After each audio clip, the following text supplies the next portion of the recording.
నమస్కారం.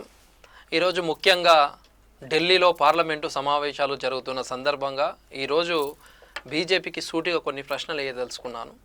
ముఖ్యంగా బీసీలను మోసం చేస్తున్న బీజేపీకి గుణపాఠం తప్పదు అని ఈ సందర్భంగా హెచ్చరిస్తూ ఉన్నాను. దేశ రాజకీయాలలో బీసీల పాత్ర చాలా పెద్దది, చిన్నది కాదు.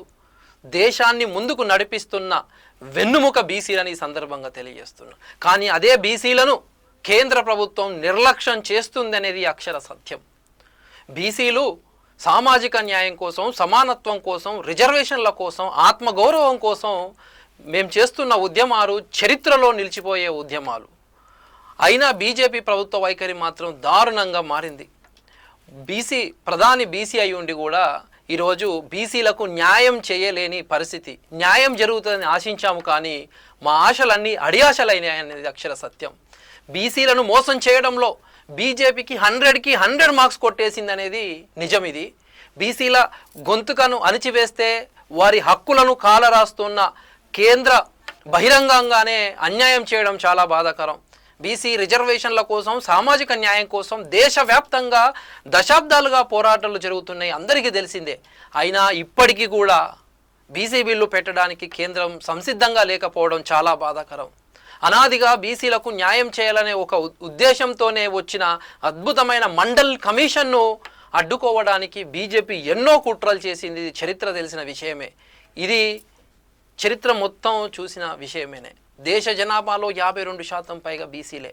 ఈరోజు వ్యవసాయ రంగం కావచ్చు, పరిశ్రమలు కావచ్చు, మరి ఏ రంగంలోనైనా బీసీలది శ్రమ తెలిసిన విషయమే. దేశ ఆర్థిక వ్యవస్థ అంతా బీసీల శ్రమ మీదనే నిలబడింది అంటే ఆషామాషి విషయం కాదు. అయినా బీసీల కోసం కనీసం ప్రత్యేక మంత్రిత్వ శాఖ లేదు. ఈరోజు ఎస్సీ ఎస్టీలకు, మైనార్టీలకు శాఖలు ఉన్నాయి, బీసీలకు మాత్రం లేకపోవడం ఎంత బాధాకరం. ఈరోజు మేము అడుగుతున్న డిమాండ్లు ఒక సామాన్యమైనవి. ఏది రాజ్యాంగ సవరణ చేసి బీసీ రిజర్వేషన్లకు ప్రొటెక్షన్ ఇవ్వండి, జనాభా ప్రాతిపదికన రిజర్వేషన్లు కల్పించండి. ఇవి మౌలిక హక్కులు. మీ అందరికీ తెలిసిందే, మనందరికీ తెలిసిందే, తెలంగాణ రాష్ట్ర ప్రభుత్వం స్థానిక సంస్థల్లో 42% బీసీ రిజర్వేషన్లు మరియు విద్యా ఉద్యోగాలలో రిజర్వేషన్లు పెంచుతూ 2 బిల్లులు గవర్నర్ ద్వారా రాష్ట్రపతికి చేరింది. అక్కడే పెండింగ్ ఉన్నాయి. మరి ఈ కీలక బిల్లులను పార్లమెంటుకు పంపింది కదా, అక్కడ ఏం చర్యలు చేశారు? కేంద్రం పట్టించుకోవడం లేదు, స్పష్టమైన సమాధానం లేదు. దీని అర్థం ఏమిటి అంటే బీసీల పట్ల బీజేపీకి చిత్తశుద్ధి లేదు అనేది ఒక స్పష్టమైన సంకేతం ఇచ్చినట్టే. జనాభా దామాష ప్రకారం రిజర్వేషన్ లేకపోతే బీసీల రాజకీయ ప్రాతినిధ్యం కావచ్చు అన్నీ తగ్గిపోతూ ఉన్నాయి.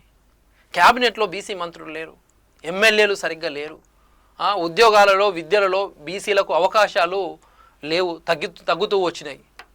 ఎన్నో ఉద్యమాలు జరుగుతున్న సమయాల్లో, ఈరోజు ఉద్యమాలు జరుగుతున్న సమయాల్లో మాత్రం బీజేపీ లీడర్లు వస్తారు, మాటలు చెప్తారు, మద్దతు ఇస్తున్నామంటారు. పార్లమెంట్లో మాత్రం నిశ్శబ్దంగా గప్చుపుగా కూర్చుంటారు. ఇదే బీజేపీ ద్వంద్వ వైఖరి. ఇంకెన్ని సంవత్సరాలు బీసీలను మోసం చేస్తారని ఈ వేదిక మీద నుంచి అడుగుతా ఉన్నాను. ఇక బీసీలు మౌనంగా ఉండరు అని ఈ సందర్భంగా తెలియజేస్తున్నారు. బీసీలందరూ ఐక్యంగా ఏకమవుతారని, బీసీలు చైతన్యవంతులు అవుతున్నారని, మా హక్కుల కోసం, రిజర్వేషన్ల కోసం తిరగబడే రోజు కూడా వస్తుందని ఈ సందర్భంగా హెచ్చరిస్తూ ఉన్నాను. బీసీలతో ఆడుతున్న ఈ రాజకీయ ఆటలకు బీజేపీ తప్పకుండా మూల్యం చెల్లించుకోవాల్సిందే అని ఇది హెచ్చరిస్తున్నాను. ఈ చరిత్ర మీకు రానున్న రోజులలో సమాధానం చెబుతుందని నేను చెప్తున్నాను. జై బీసీ, జై పూలే.